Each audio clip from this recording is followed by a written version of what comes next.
तो दोस्तों, मैं हूं संभाजी। म्यूचुअल फंड और इन्वेस्टमेंट से जुड़े एक और वीडियो में आपका स्वागत है। आज हम बात करने जा रहे हैं ईएलएसएस म्यूचुअल फंड्स के बारे में।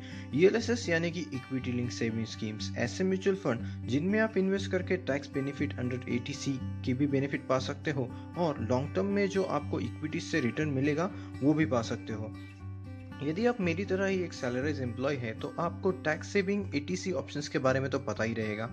टैक्स सेविंग एटीसी के ऑप्शन यदि हम एक्सप्लोर करेंगे तो पीपीएफ यानी कि पब्लिक प्रोविडेंट फंड, ये भी एक ऑप्शन है। NSC, national saving certificate, tax saving FDs जो आप किसी बैंक या पोस्ट ऑफिस के साथ ओपन कर सकते हो, लाइफ इंश्योरेंस पॉलिसीज जो लॉन्ग टर्म में इन्वेस्टमेंट और टैक्स सेविंग के लिए एक काफी पॉपुलर ऑप्शन है।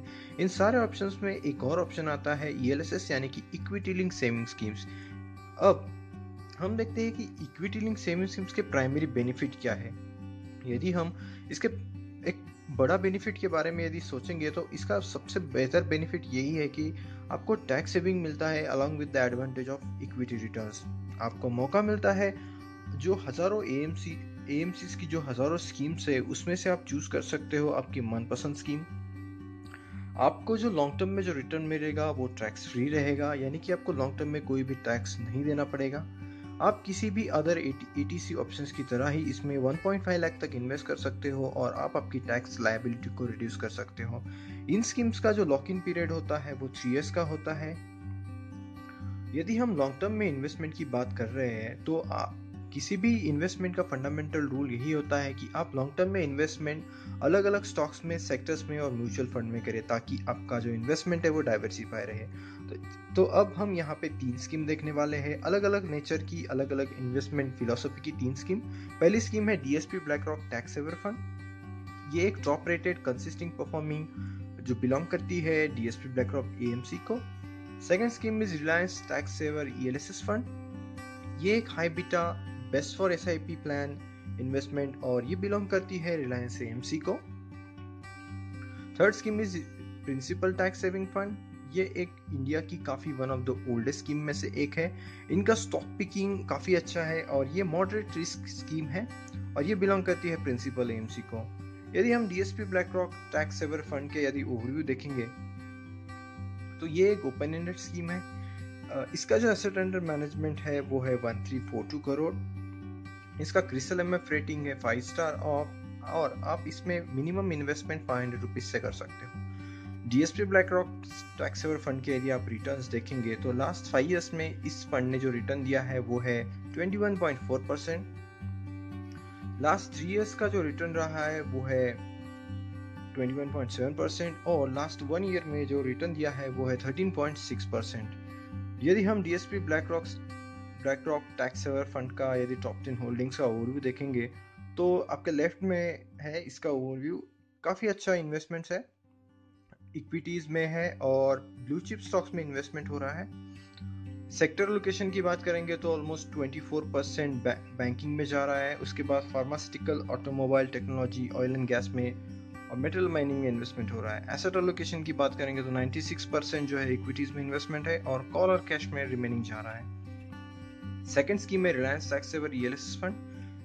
ये भी एक ओपन एंडेड स्कीम है। इसका एसेट अंडर मैनेजमेंट है 5324 करोड़। इसका क्रिस्टल एमएफ रेटिंग है 3 स्टार और मिनिमम इन्वेस्टमेंट है 500 रुपीज से आप कर सकते हो। रिलायंस टैक्स सेवर फंड एक काफी हाई बीटा फंड है तो उसके हिसाब से इसके रिटर्न्स भी काफी अच्छे रहे हैं। 5 इयर्स के रिटर्न रहे हैं 23%। लास्ट 3 इयर्स में इस फंड ने दिया है 24.3 CAGR रिटर्न और लास्ट 1 ईयर में इक्विटीज मार्केट काफी वोलेटाइल रहे हैं और थोड़ा कम रिटर्न इस फंड ने इन्वेस्टर्स को फेच करके दिया है, वो है 7.9%।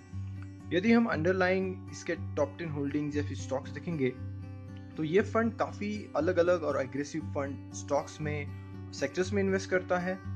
इसका सेक्टर एलोकेशन कुछ इस तरह से है, बैंकिंग में मेजर प्रोपोर्शन जा रहा है, उसके बाद engineering, automotive, metal mining, cement और टेक्नोलॉजीज में इन्वेस्टमेंट हो रहा है। एसेट एलोकेशन की बात करेंगे तो ऑलमोस्ट 100% ये फंड इक्विटीज में इन्वेस्ट करता है। यदि हम third fund Principal tax saving fund का यदि ओवरव्यू देखेंगे तो ये भी एक ओपन एंडेड स्कीम है। इसका एसेट अंडर मैनेजमेंट है 276 करोड़ और इसका क्रिस्टल एमएफ रेटिंग है 3 स्टार। मिनिमम इन्वेस्टमेंट आप इसमें 500 रुपीज से कर सकते हो। प्रिंसिपल टैक्स सेविंग फंड जाना जाता है अच्छे स्टॉक्स पिकिंग के लिए और मॉडरेट रिस्क फंड है ये। इस फंड ने लास्ट 5 इयर्स में काफ़ी कंसिस्टेंटली परफॉर्म करते हुए 20.8% का रिटर्न दिया है। लास्ट 3 इयर्स का रिटर्न रहा है 19% और लास्ट 1 ईयर में इस फंड ने जो रिटर्न दिया है वो है 9.5%। यदि आप प्रिंसिपल टैक्स सेविंग फंड के टॉप 10 होल्डिंग देखोगे तो ये मेजरली इन्वेस्टमेंट ब्लू चिप्स में हो रहा है। काफ़ी अच्छे स्टॉक्स है, HDFC बैंक, इन्फोसिस, ICICI।